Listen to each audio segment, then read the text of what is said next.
नमस्कार दोस्तों, knowledge hub में आपका स्वागत है।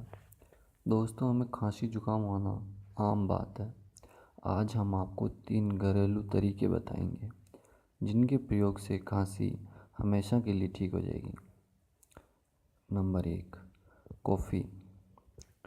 कॉफ़ी में कैफीन नामक तत्व होता है जो हमारे मस्तिष्क के अनुभव केंद्र, जिसे सेंसरी कॉर्टेक्स कहते हैं, को प्रभावित कर उत्तेजना पैदा करता है।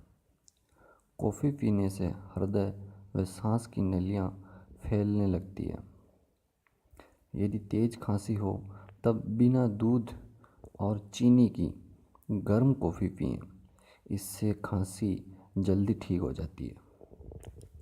नंबर 2, 3-4 लौंग सेक कर फिर इसे पीस लें और गर्म दूध में मिलाकर नित्य सोते समय पिएं।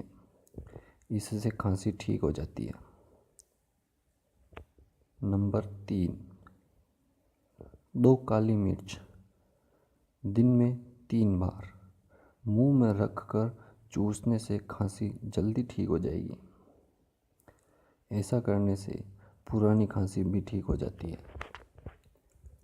ओके फ्रेंड्स, अगर आपको हमारा वीडियो पसंद आया तो इसे लाइक, शेयर एंड सब्सक्राइब ज़रूर करें ताकि हमारी आने वाली वीडियो की नोटिफिकेशन आपको मिलती रहे।